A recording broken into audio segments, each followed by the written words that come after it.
In any case, folks, I am very excited for this next guest. I can hardly contain my excitement and my enthusiasm because I would like to announce our next guest, an Imperial Stormtrooper TK8103. So if you'll please join us, TK8103, on Weymouth After Dark. Good afternoon, gentlemen. Good afternoon.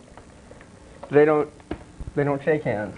They don't. We do not. It's a cultural thing. Yeah. Were you the guy who hit his head? You're the guy who hits his head on. Was that one you, or were you a different one? That was one of my comrades.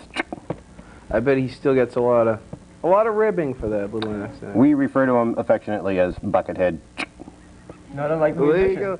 go. I don't like the musician. Now, for those who only know the Star Wars universe from the movies, you of course know it from firsthand. Will we see you at all in any of the movies, or are you seen in any of the sequences in any of the 3 Star Wars films? I was actually one of the first stormtroopers to board the Tantive 4 in pursuit of Princess Leia. Wow, getting in there early. Now, what I'd like to know, and what I think You've got that combat infantryman's badge on there. Absolutely. What I'd like to know, what our Weymouth After Dark viewers would like to know, TK8103, and there are many of them out there. I think actually we are broadcasting a small market in Coruscant. But what we'd like to know is, what is the most difficult thing about inner space travel? What is the most difficult thing about being a stormtrooper? Being a stormtrooper is difficult. I'd say perhaps getting an itch. That's one of the worst. I can see how that would be challenging. Trying to pick up chicks. We all look the same. Yeah, have you ever been on a TIE fighter? Probably not, but have you by any chance been on one of those? No, I have an inner ear problem, so I can't pilot. Oh. Do you know if there's a bathroom on those? I've always wondered this. It's called your spacesuit. Yeah, in any case. Well, that keeps it warm in the cold voids of space. Indeed. Now, you've been on a Star Destroyer, have you not? That is correct. Yes. Are there vending machines on those? There are entire Quickie Marts throughout the Death Star and the Star Destroyers as well. But sometimes galactic credits don't work on them, do they? Actually, No, they don't. I've got a bigger question. Do you guys have insurance? Does the Empire provide you guys with insurance? We're unfortunately pretty much disposable. Yeah, because I've noticed on a lot of the Imperial vessels and the Death Star and even the little bunker on Endor, there's serious design problems because there are gigantic gaping pits in all of them with no railings, and people are just expected to walk around them, and you figure they must lose a person here and there. Indeed, we have very limited sight, so as I said, we're disposable. Yeah, I used to complain to Lucas about this, and I used to say, George, there's a problem here. Why are there all these gaping holes in the movie? So I actually used to try to get him out of the fire by coming up with solutions for this. And I actually wrote him once and claimed that's because the Death Star was made by a race of alien bug men who could fly, so they weren't worried about falling in holes. Okay? He steals my ideas. I never see a dime for it. All right? And if in the next movie, you heard this here first, if in the next movie you see Neil Young as King of the Jawas, he stole from me again. Just like he did when I mentioned a diner as well, but... That's now, TK8103, I'm aware that on the Earth, sometimes with militaries, there can be a rivalry, an antagonism between the Army and the Navy, Marines, what have you, depending on the country, branches of service.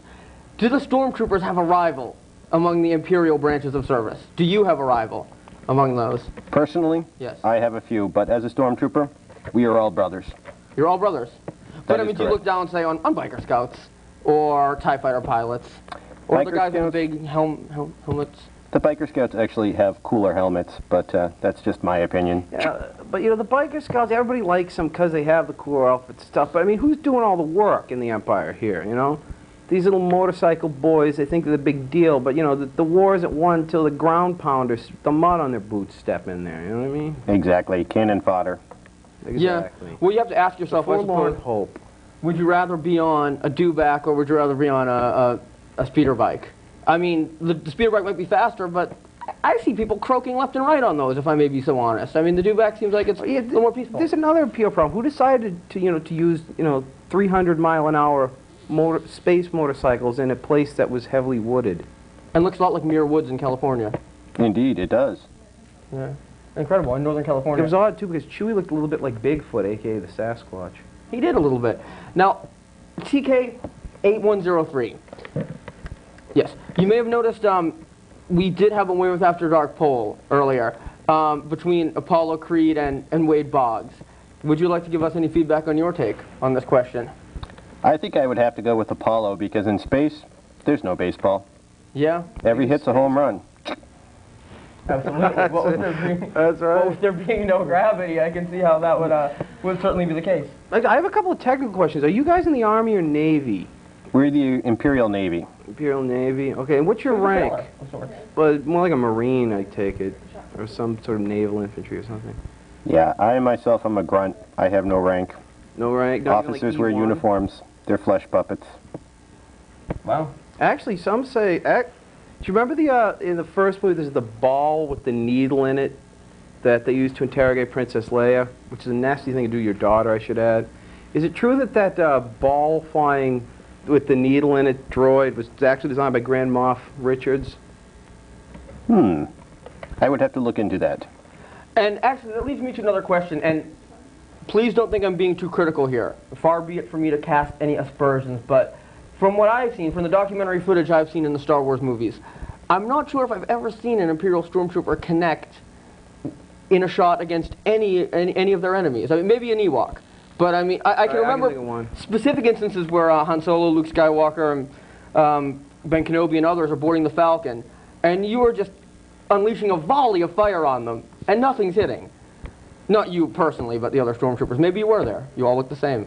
We do. It's an unfortunate side effect of the cloning process. Uh-oh. Oh, no. I was going to say that they do hit Princess Leia when they have it set on stun. Oh, whatever you have Otherwise, done. yeah, otherwise, I didn't actually know that they had stun because they never use it again. And that was me. That was me that shot Was it really? It Wow. was. Well, did you get any kind of Christmas bonus for this? I actually got transferred off to Death Star prior to its destruction, so I'll take that as a bonus. Absolutely.